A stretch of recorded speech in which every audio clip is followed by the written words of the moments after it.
Welcome everybody. Welcome back to Florida. How are you? Quick introduction. I'm Richard Alt. I think I know almost everybody. So, welcome to Carnegie. We started this Carnegie College series is the intent to talk about topics that are non-financial related, to bring in outside experts on interesting topics that we know nothing about, but we thought would be of value to our friends and family of the firm. So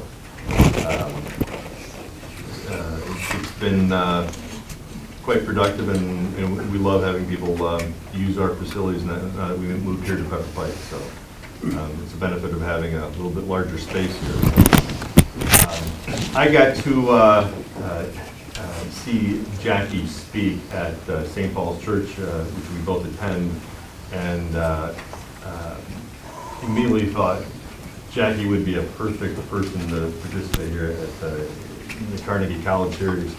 I'm not going to give her a bio. She can do that for herself, and she's a much, much better speaker than I am, so I'm sure you're going to enjoy Jackie. But the topic is empathy being an asset class, and we spend hours and hours in this room and upstairs talking about asset classes, and we never bring up the topic of empathy. So we're going to all learn a little bit today about the power of empathy in our lives. So, Jackie. All right, watch my phone. Okay, thank you, Richard. It's so good to be here. Excuse me, Mindy was going to take me out if I didn't mention this. At the end of every speech, we do a little survey just to make sure what we can do to learn. So you're going to get one of these at the end of Jackie's talk. Oh, okay. All right. Thank you for being here, everybody. It's my pleasure to talk to you about empathy. My colleague Eva Basilian, give a wave, is here as well. We are just finishing co-writing a book, and once we started really digging into this topic of empathy and the power of it, we couldn't unsee the world in the way that we were seeing it. And we hope that we can give you a little taste of that by taking this view of empathy as an asset class, maybe even more important than the financial assets that are managed so well in this building. But I have to admit to you that empathy was not my professional starting point. It's not the daily currency of chemists at MIT, where I got a PhD in 1994. And it's not the daily currency of McKinsey Partners, where I practiced for 10 years in the Chicago and Cleveland offices. That's not to say that empathic people don't work there, but just to say it's kind of not the day job. I was focused on things like science, discovery, innovation, technology commercialization, growth, helping clients make and achieve exciting plans. And I can't say I realized back then how much empathy mattered, or even that I came to the realization on my own. But I'll tell you more about that story later. Meanwhile, there's a lot of confusion out there about what empathy is and is not. So let's get that clear from the beginning. So here's what you usually get. Empathy is the ability to understand and share the feelings of another. This was actually first coined in 1873 in a PhD thesis by a German man named Robert Vischer. But does empathy mean you have to have a bleeding heart like these flowers? That if you're a leader, you have to bring chicken soup to everyone's sick uncle? No, it most certainly does not. Empathy is not sympathy, and it's not being nice. Being an empathic leader does not mean you have to bring soup to everyone's sick uncle. You know what else empathy is not? It's not imagining what other people feel and projecting your feelings and emotions onto them. Empathy is a contact sport. And if there's only one line you take away from this entire presentation, let it be that. Empathy is a contact sport. That right there helps clear up a lot of mix-ups. And that contact manifests physically in our brains. fMRI scans light up with blood flow to certain areas of the brain in the midst of emotional responses that we characterize as empathy. At least 10 interconnected brain regions are involved. Recently, scientists have started to understand the role of mirror neurons, Venn cells, and much more discoveries are happening all the time. So empathy is really a simple word that we use to describe complex reactions embedded in our biology, embedded in our brains and our bodies. It's also important to learn that the empathic response, as we understand it, comes in 2 interactive flavors. Okay, I can tell you about them anyway. The 2 flavors of empathy. One is called cognitive, which is really about perspective taking, right? And there's been a lot in the news lately about cognitive empathy. How do you really take the perspective of someone in war-torn Syria, for example? And what good is it if you take that perspective, even if you can? That's cognitive perspective taking. Affective empathy is the other piece, and the affective piece is more like emotional contagion. It's really more of a body-to-body interaction. And that body-to-body interaction, the place that you get this foundation for affective empathy, the place that you got it, was when you were a baby, in your mother and father's arms, where you learned, before you had cognitive abilities, where you learned that your needs would be taken care of, where you learned how to communicate without words. And if you had the blessing to become parents as you got older, you relearned it again as you were also interacting without words with your own babies. So cognitive and affective empathy, these 2 pieces. And what's really important to know is that they talk. There's a conversation that happens between the 2. And the affective piece is really the first foundation. Okay, there we go. And together, that conversation fuels healthy that empathy fuels healthy conversations from the inside out. Did any of you see this movie? It's such a great movie. So that's kind of the brain science of empathy at the highest level. Let's see what other disciplines have to say. So Professor Franz de Waal is a primatologist at Emory University, and he's written a book called The Age of Empathy. And he says biology is usually called upon to justify a society based on selfish principles, but we should never forget that it's also produced the glue that holds communities together. This glue is the same for us as for other animals. Being in tune with others, coordinating activities, caring for those in need is not restricted to human beings. Human empathy has the backing of a long evolutionary history. So that's good to know. And then there's Daniel Goleman. Have you guys heard of Daniel Goleman? Remember him? 1995, he wrote this book, Emotional Intelligence. So that's when this radical idea that emotional skills are as important as IQ became more mainstream. And I was a good audience for that idea. I was investing all my time in intellectual pursuits, not so much emotional pursuits. Though the details of EI continue to emerge, the overall concept makes a lot of sense. How we treat our fellow man and how we deal with adversity matters. This is the stuff of life. So, empathy is embodied, it's a contact sport, it's evolved, it's trendy. So what? Why should you care? Well, in our changing world, the presence or absence of empathy has big implications. Increasingly, economists and social theorists are starting to think empathy is a force to be reckoned with. Few people write about this more clearly than American economist Jeremy Rifkin. In Rifkin's book, Empathic Civilization, he says, we are witnessing the birth of a new economic system that is as different from market capitalism as the latter was from the feudal economy of the earlier era. This economic activity is no longer an adversarial contest between embattled sellers and buyers, but rather a collaborative enterprise between like-minded players. He's talking about this win-win that everybody loves to talk about, but we don't really actualize. The classic economic idea that another's gain is at the expense of one's own loss is replaced by the idea that enhancing the well-being of others amplifies one's own well-being. This win-lose game gives way to the win-win scenario. So everybody talks about win-win, but how do we really achieve it? What fuels it? This is where Rifkin believes empathy comes in. Whoops. There should be one more, but that's okay. What he says is, if there's an invisible hand at work, It's that empathy matures. Empathy becomes the thread that weaves an increasingly differentiated and individualized population into an integrated social tapestry, allowing the social organism to function as a whole. So empathy seems suddenly important, maybe even important enough to underpin a whole new asset class. This is Byron, oh, there's that, okay. This is Byron Auguste, who was at McKinsey with me for some time.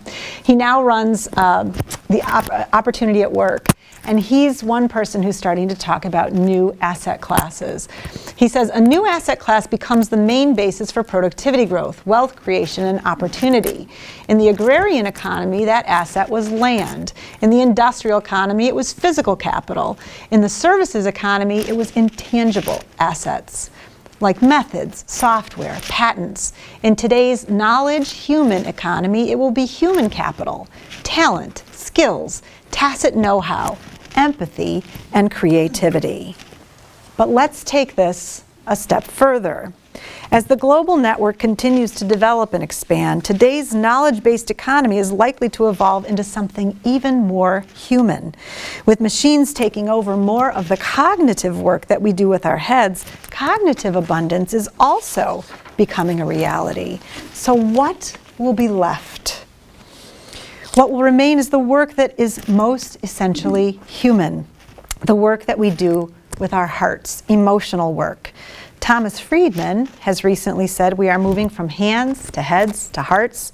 The network economy is unveiling an emotional revolution where value creation relies on empathy, and especially emotional empathy, in our opinion.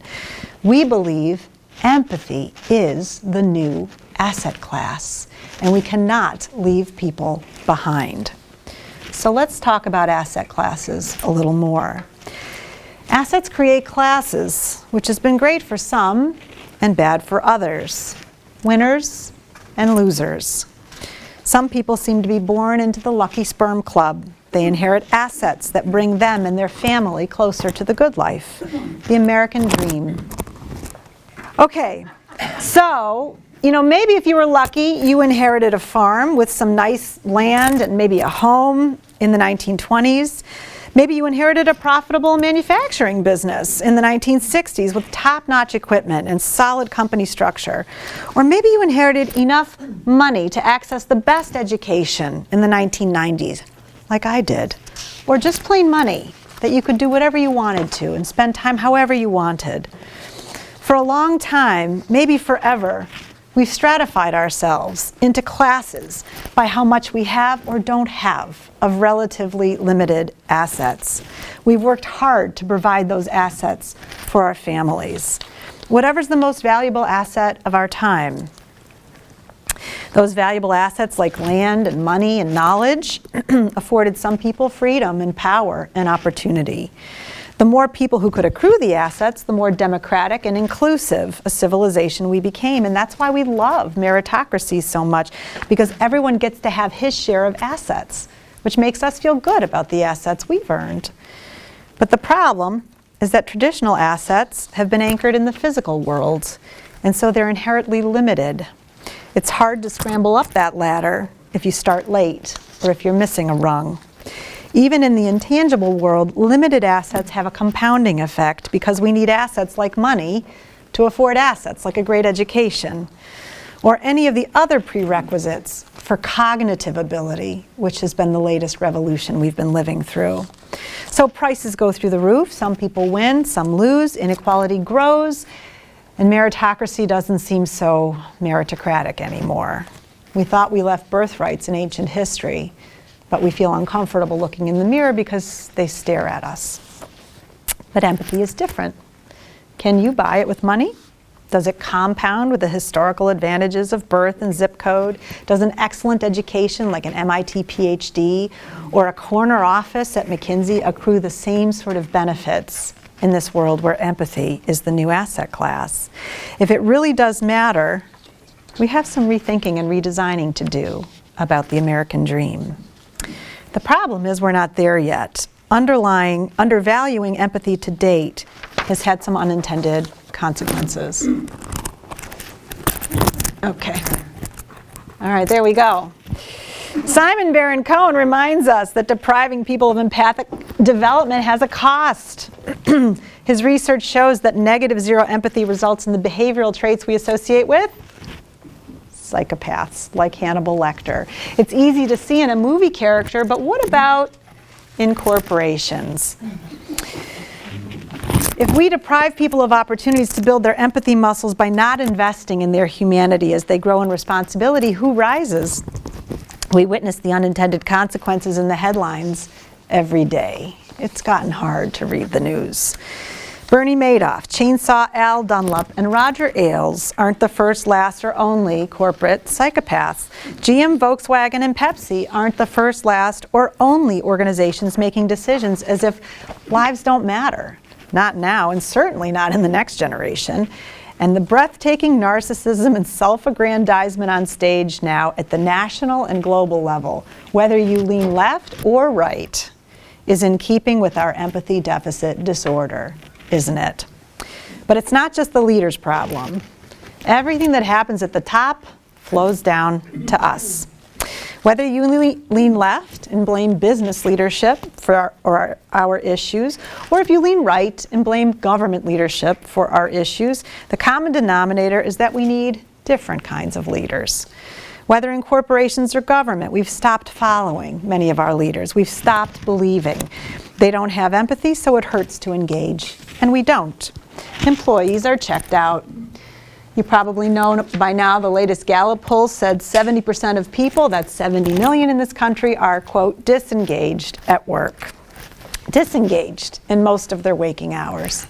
Probably not here, because this is a great place to work, but in a lot of other places out there. And it's showing up in performance. It's hard to do anything if you're not really there, physically or emotionally. And today, innovation is hurting the profitability of individual companies and our broader economic growth. Ooh, look. Oh, no, too far.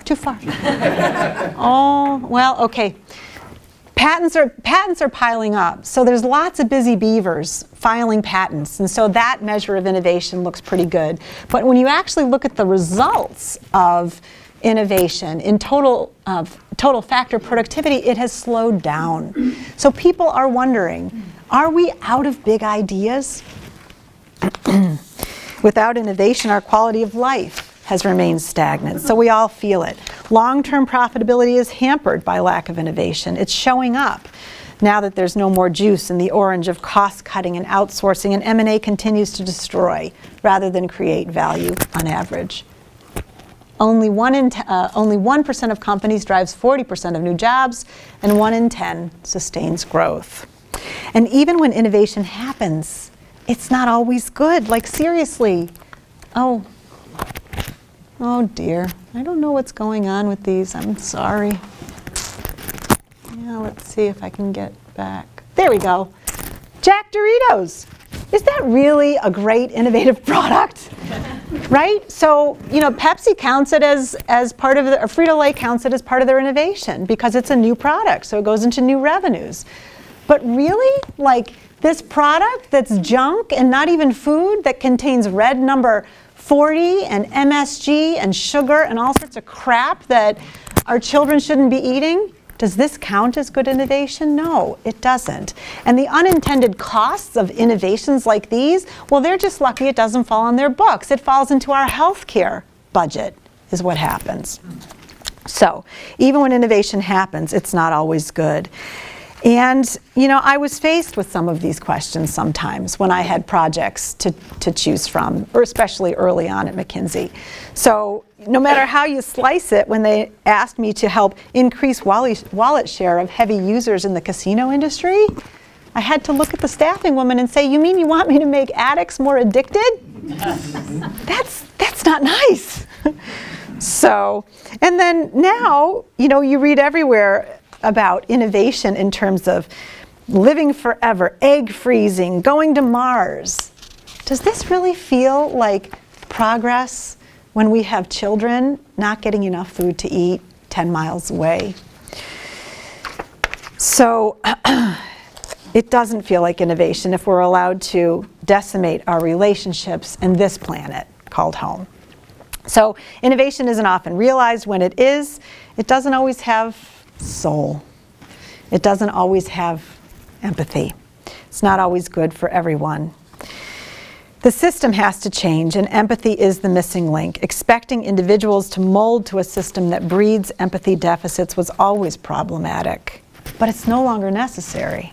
Stewarding a currency of empathy individually and collectively can reverse these negative consequences. And I think, let me see if this is gonna, well, here's, All right, go back. So one thing I got asked about a lot, especially because I gave up my corner office at McKinsey after 4 years as a partner, and I had a big leather chair, big desk. Why do women get lost on the way to the corner office? And I'm going to tell you, the answer has everything to do with empathy. The answer has everything to do with not wanting to lean into these systems that make us turn away from children. I honestly didn't face much discrimination because of all the good work that had been done before I arrived. What I had was really hard choices, and it had to do with family and children. Up until then, I was a very happy workaholic. So how do you get empathy? Does anybody know?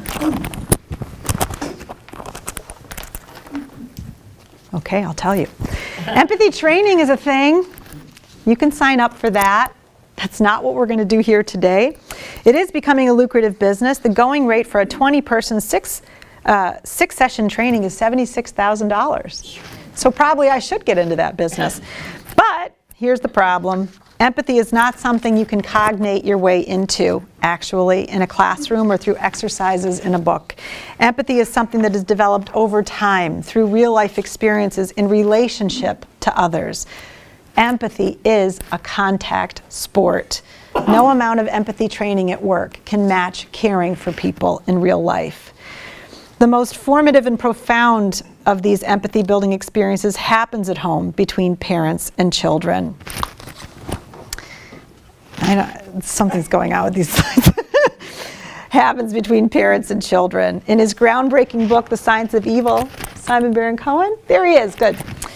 Simon Baron-Cohen summed it up by saying, who's a neuroscientist at Cambridge University, and he happens to be Sacha Baron Cohen's cousin, but this is not at all a funny book.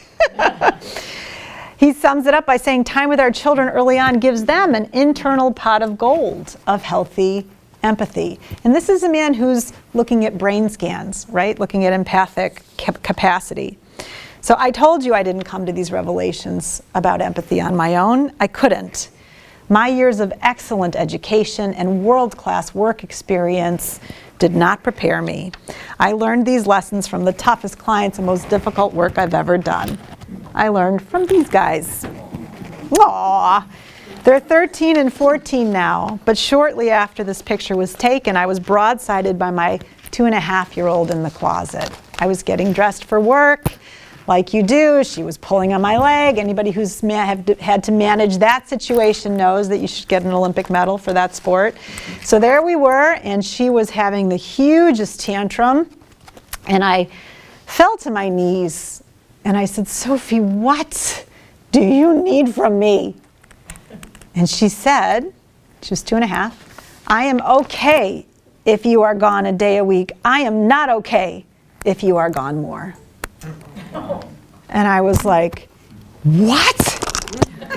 Don't you know that I've been training and I've got everything all worked out and I plan and multitask our lives and we've got this all balanced? No. And I've changed everything, right? No. From her perspective, I really hadn't. And at that point, I was lucky. I was lucky that I had the kind of profession and the kind of situation where I could trade in my corner office for one at home and work around what my kids needed. I had also a 1-year-old at the time. It was still hard. I wasn't running away from a job that I hated. I loved my job. I was a workaholic. I'm still recovering. And I didn't stop working. I just flexed the time. I billed 40 hours a week, constantly transitioning from leading meetings to meeting the bus to writing strategies to cooking dinner, negotiating with my husband, who would stay home when a kid was sick, doing conference calls while holding the bowl for somebody to throw up. All of us who balance work and family time know that it's a messy and sometimes gut-wrenching ordeal, and most people don't have that luxury of work that can be flexible, portable, and virtual. It always comes down to time, doesn't it? Just like Sophie told me in the closet. Time is such a challenge because the factory production model persists. In the US especially, there simply isn't time to care. For kids, aging parents, or even yourself, the US ranks near the bottom of work-family balance across the globe. And the US ranks last in the developed world, last for maternity leave, not to mention paternity leave. Here in this seemingly rich country, we are time poor. What we need to understand is it doesn't have to be this way. Technology is bringing work and home together again. There was an unexpected gift for me in this struggle. My empathy muscles were getting a workout. It turns out that the work of empathy building between parents and children is a two-way street. When we become parents to children, we are offered the second biggest opportunity to develop our empathy after childhood. Researchers are proving this in the lab. Parenting increases empathy in the brain. My grandmothers did not need research to prove this point, but somehow now we do. Especially in the early years, before children have words and cognitive abilities, they reawaken our affective empathy. It works with grandchildren too, I've heard. Our ability to communicate with feeling beyond words. Affective empathy is a superpower. Our grandmothers knew this, which brings us to another interesting point, the modern mystique of the female empathic advantage. Women, research finds, and this is Richard Boyatzis and Daniel Goldman again, women are 86% more likely than men to use emotional self-awareness, 45% more likely than men to be demonstrating empathy, 9% more likely to have a positive outlook, and they outperform men on a bunch of emotional competencies. Well, some people believe that women are biologically wired to be empathic, while men are wired to be competitive. We also know that environment profoundly affects biology. The most obvious experiences that build women's capacity for empathy remain the hands-on caring that a lot of women do, particularly in raising young children.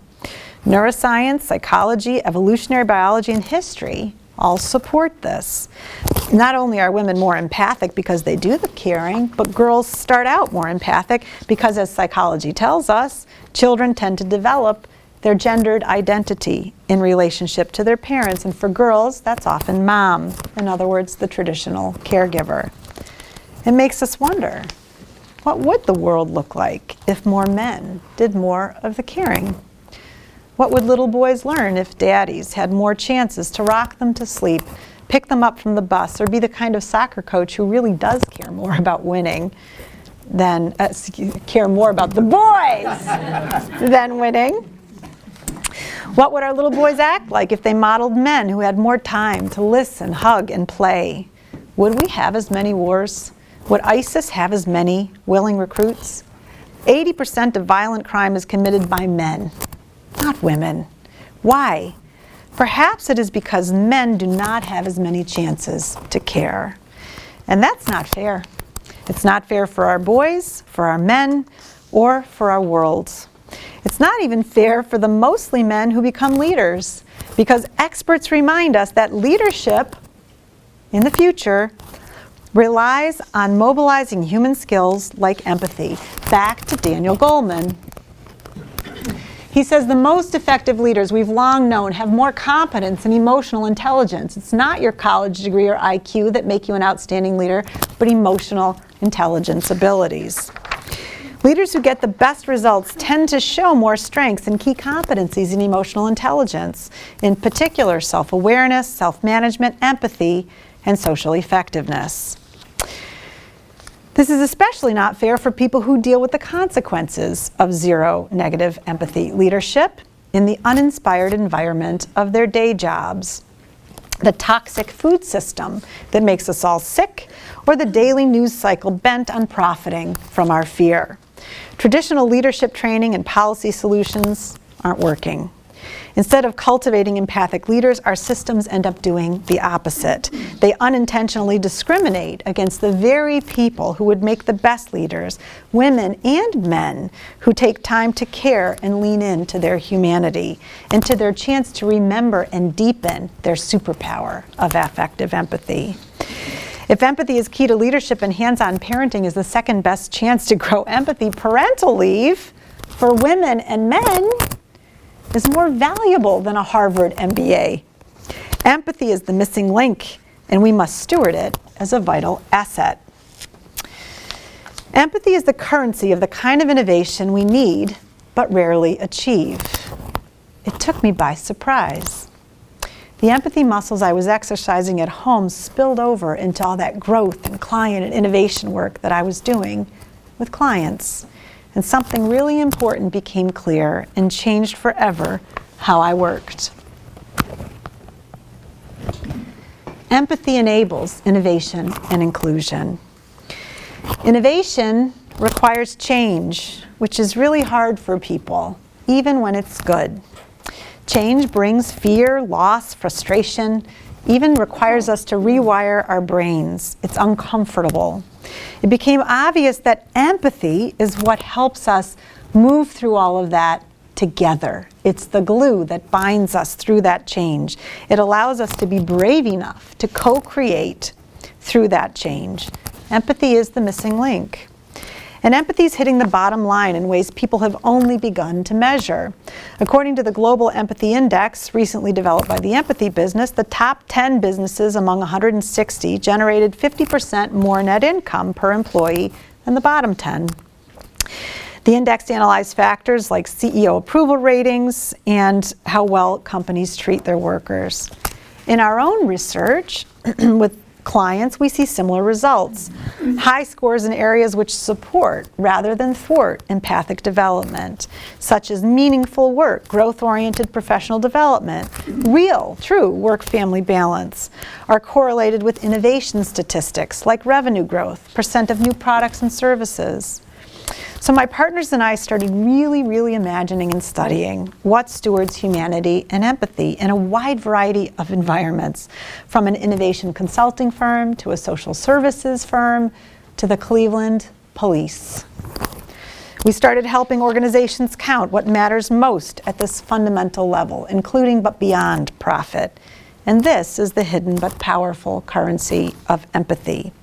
We find that making room for empathy requires organizations do three things much better than they do today. Number one, work based on shared meaning. If you're lucky, your work does have meaning. If you're really lucky, you work in a place where others share that meaning. Organizations that steward empathy bring people together to do something bigger than any one person can do alone. Isn't that the point?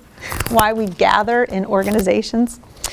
They truly are in the business of making the world a better place. Money is the means, but not the end.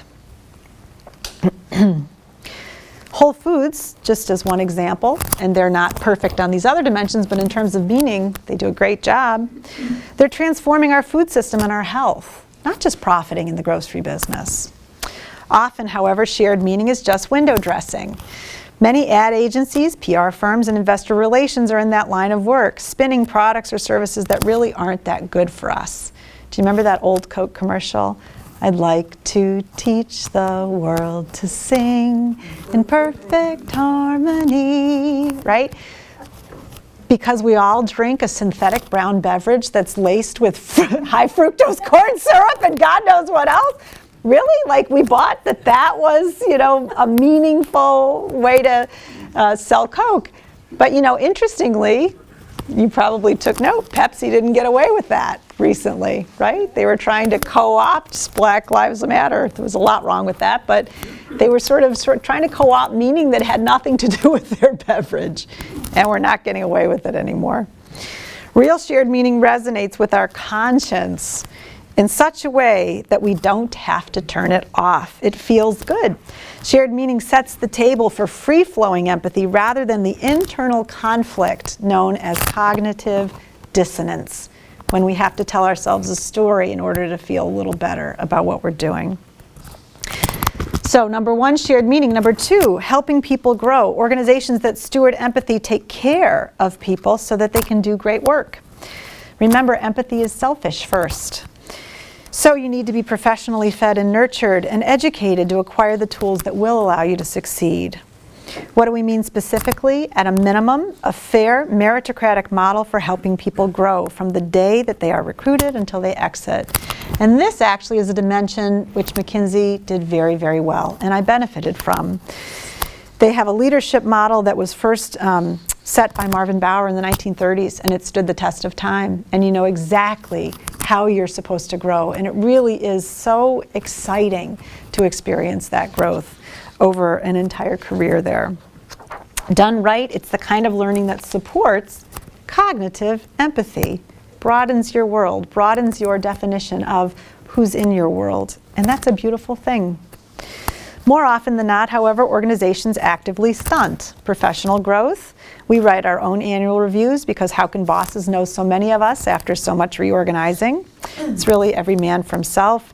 And the end of year conversation is more about judgment than anything else. How we rank, our bonus, whether we'll be top graded out this year. And on the front line, workers are valued as units of production rather than people, and they feel it. So what this does for us is undermines our agency and destroys internal motivation. Number three, valuing whole people, not just units of production. Organizations that value empathy value you, not just professionally, but also personally. They allow you to be authentic because they know that there is power in that. There's no need to unzip your work armor and decompress with a beer when you get home. It's not even a matter of this oft-cited balance, because home and work are not a trade-off, but a mutually beneficial dance.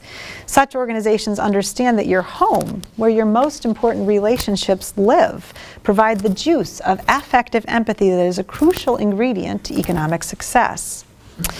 How do great companies do this?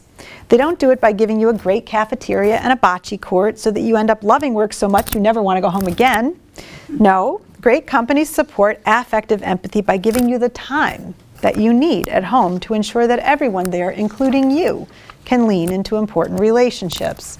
Parents with children, adult children with aging parents, you and your friends and community. And they encourage you to bring that experience back to work. In fact, they welcome and embrace that life experience. No need to keep that funny lady, gay man, proud black father under wraps. Or the fact that we may be fathers or mothers struggling with sick kids at home, snow days, or the crazy ramblings of an increasingly demented parent. All of that becomes fair game. When companies value whole people, they don't end up with depleted automatrons. They get real people who bring their all to work. So it's not easy, but it's just a matter of time, like Sophie told me in the closet. Not our best intentions, not our theoretical strategic ideas of how we prioritize what's important in life, but the nitty-gritty details of how we allocate time every day. So let's talk about time and the good news about how the world is changing. Finally, making room for empathy, if we choose. You hear it everywhere. The economy is in transition. Factory jobs are going. We may stall the inevitable for a little while, but they're not really coming back. First outsourcing, then automation. Technology has brought us to this point. Like all other major change, it's scary. This very foundation of our economy, our way of life, and our way of working is changing. But it's not even new, really. Intangible services, as I'm sure you guys probably know, have been slowly but surely overtaking agriculture and industrial jobs in the US for about 100 years. The changes are not just affecting manual labor. Computers are rapidly learning to do some white-collar and service sector work too. Existing technology could automate 40% of activities people are paid to do now, according to a July 2016 report by McKinsey. Work that requires creativity, management of people, or caregiving is least at risk. This is not all bad news, because, as Jeffrey Eugenides reminded us in Middlesex, a poignant story of Greek immigrants to Detroit in the 1920s. Oh, please go. There we go. People stopped being human in 1913. That was the year Henry Ford put his cars on rollers and made his workers adapt to the speed of the assembly line. At first, workers rebelled. They quit in droves, including my grandfather, unable to accustom their bodies to the new pace of change. Since then, however, the adaptation has been passed down. We've all inherited to some degree, so that we plug right into joysticks and remotes to repetitive motions of hundreds of kinds. It was funny to watch with Lucy and Ethel struggling on the chocolate line, but the reality of working on an assembly line was not funny. My relatives would tell you, I'm from Detroit. They would tell you that screwing the same bolt on the same car in Detroit wasn't really fun. Neither was bagging up Wonder Bread in the same spot every day with the assembly line moving faster and faster, as my grandmother did. They were putting food on the table and a roof over their heads, barely. And the living they earned that way came with trade-offs: repetitive strain injuries, stress, diabetes. I had one cousin who died with neither one of his legs. From lack of exercise, fresh air, and the fresh food that they weren't able to afford. Meanwhile, the 5-day work week became 7, the 40 hours crept up to 50, 80, 100. Now we are on for work outside the home 24 hours a day. Maybe that's what it took for us to get to this point of global connectivity and abundance. That's right, abundance. Have you seen this book?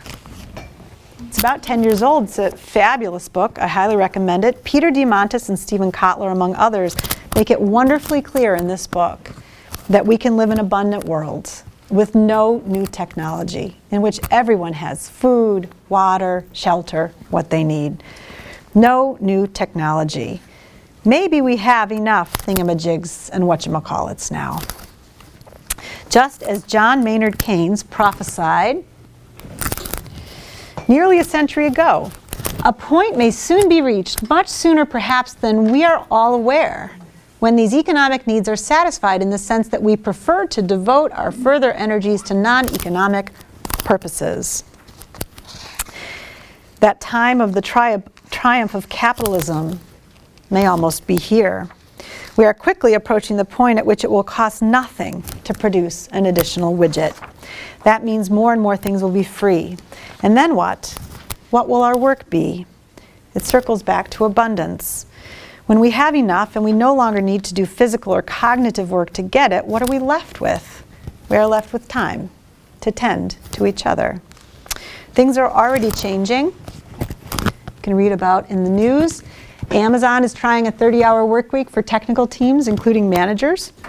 So going part-time doesn't mean that you get left off a leadership ladder. Development experts talking about a 20-hour work week. Mexico's richest man is proposing a 3-day work week for everyone, not just the top 1%. People are asking, is it time to kill the 9-to-5 schedule? Bloomberg, the financial company, offers all parents, including men, 20 weeks of paid leave. Research is finding 39 is the magic number of hours we should work per week. More negatively affects our mental health. I gotta tell you, that was not clear to me. So you see, we may have time after all, and thank goodness for that. We will need that time. We need that time so that we can grow our affective empathy. It's been stunted. Because in this new world where work will be more human, our affective empathy is our most vital asset.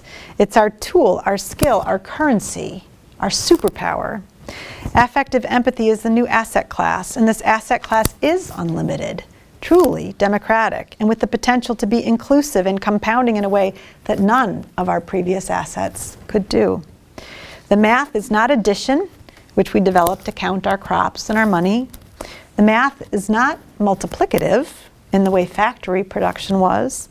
It's not even merely exponential growth, like Moore's law, which underpinned computing in our cognitive economy. maybe the math will look more like the fractals we find in nature. And please show me fractals. There's one. Self-generating from the inside out. Beautiful. And much more designed, much more looking like something God designed than something we human beings designed. And in that new math, empathy will be the asset class that we steward, share, and compound. Affective empathy will underpin our collective success and survival in this new world. It will help us see each other for who we really are. And that was always the real work, wasn't it? Now it's finally time. That's it.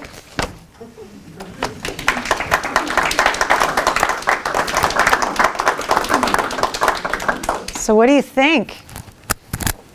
Questions, comments? It's different. Yeah. So is information about your book in your slide presentation? I didn't put it in the presentation, but I'll pass it on to Mindy. Eva and I just finished our draft. We're going to get it to a professional editor tomorrow who will hopefully help us shepherd through a publishing process. We hope we'll have something published in the fall. Well, you have, Thanks for asking. Spent this time talking about that you have to model empathy, and it takes time. You have to put other things aside, and you have to think about it all the time because there's always something else. Everybody in this room probably has something else to do. Oh yeah, I have to think about it constantly. Yeah, it's true. I can tell you that while it's hard, and the transitions for me between work and empathy, I'll say work and home, but work and empathy, are always difficult for me because I like to get wrapped up in cognitive stuff. Learning how to live more in that flow has helped save time on the cognitive work. Because no matter what, I'm always working with people. Yeah. So you parked this empathy in the asset class so that Richard and these would invite you here. Did No. you get parked Well, you know what's into interesting? Well, that's such a great question. And what's interesting is they invited me before we ever talked about empathy as an asset class. So when I spoke in front of Richard and what made him think to connect Mindy to me so that I could be here, it was all about leadership. So as you can imagine, with empathy at the center, there are lots of entry points. And most of our talks have been different entry points. Women in leadership, effective leadership for all people, innovation and entrepreneurship, millennials, and this idea of empathy as an asset class honestly came in the writing of the book. And when Mindy and Richard called me, I gave her 3 or 4 titles. I said, we've got these talks ready to go. And she picked empathy as an asset class for you. Yeah. What were the other suggestions? Oh, there was one called Sexy Leadership, Oh, wow. which may very well end up being the title of the book. So you'll be able to read that entry point through the book if you're interested. Yeah, I think I'd given her one about currency of empathy and how it supports innovation. Mm-hmm. Now, how do you use empathy with your children? I'm sorry? How do you use Empathy with my children? Mostly I learn a lot from them. I learn a lot from them about how to be with them in more of a flow and less of a sort of top-down, let me tell you what to do and organize your life. And they teach me new stuff all the time. So just yesterday I was taking a walk. So my daughter's 14 now. I was taking a walk with her, and she's in high school, and she was talking about, she's fabulous, it's actually great. And she was talking about how conversation they were having in class, and she was talking about her reaction, and I was telling her my reaction. She looked up at me and she said, "I'm starting to get a picture of who you were in high school. I think it's really good you've reformed, Mom. Really good you've reformed."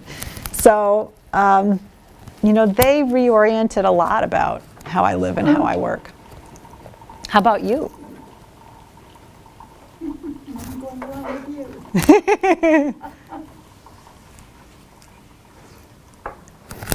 Yes? Have you found companies that would serve as case studies of migrating to this point of view more quickly, adapting this thought process? So, we've had clients who have been through the diagnostic and made some changes as a result and tested again and gone up. I think the most powerful example we will end up having, just because it's so extreme, is with the Cleveland Police. We're starting work on Monday with them. And we have a wonderful detective who's pulled us in based on, I gave a TEDx talk a couple years ago, and he pulled us in based on that, and we're starting work in the 4th District where I think they're going to do something special. I think that's going to end up being the case study to end all case studies, honestly, because the impact is so clear in the community. How about in the business world? Any public companies that you feel? No public companies, private companies. Yeah.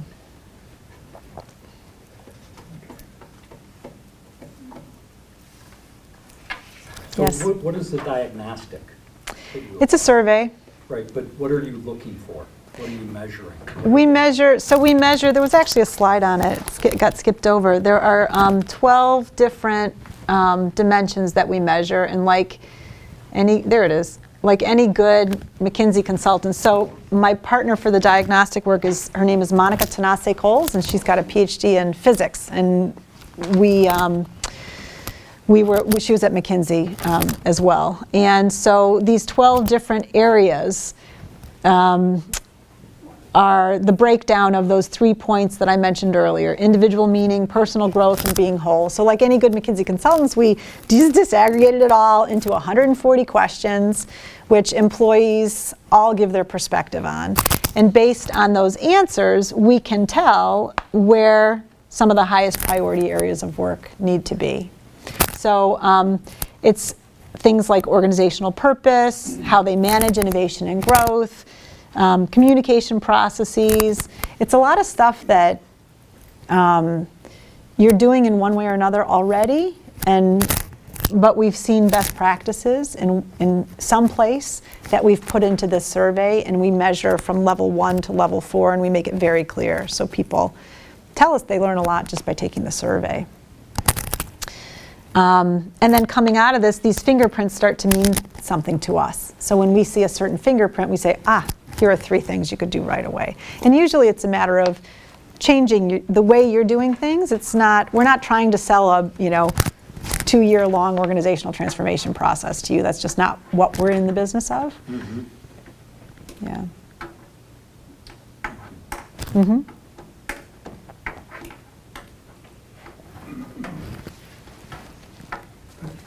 So Okay. One comment, I guess, from what you said. It seems that this gentleman's question about industry, you seem to imply that with empathic businesses, putting the externalities of poor health as a result of offering a Frito-Lay or the Dorito, whatever that was, is something as businesses, if we have more empathy for our planet, for the human beings that we serve, for the external results, Yeah. that would maybe change our business models, maybe change our perspectives in terms of how we go about doing things. I think so. I know that requires a huge change. It's a huge change. Huge change. I get that. Yeah. I get and that. part of what you're speaking to also comes back to how do we deal with the mechanization or the robotization or the Yeah. reading of MRIs and radiology through computers rather than people. Yeah. What's everybody going to do Yeah, when yeah, that time comes? yeah, yeah. Well, I mean, that's a great example, actually. Medicine, I think, is a great example because the real healthcare is in the behavioral change that you can inspire in a patient, because most of the way that they can take care of their health is at home. So I think that if the radiologist isn't the one doing the cognitive work of evaluating the scan, he or she can be doing the empathic work of figuring out what this patient really could do to further their health, especially when they don't have pills as answers. And, to live out the best, most meaningful life that they can. And those are areas that a lot of doctors I know say they would love to spend more time on. That they kind of got into, just like a lot of us, we get into the work that we do because we do want to help people. But then we find out that that's kind of not what the day job gives us time to do. So getting back some of that time would be a relief, I think. You're welcome. All right. Thank you very much for coming.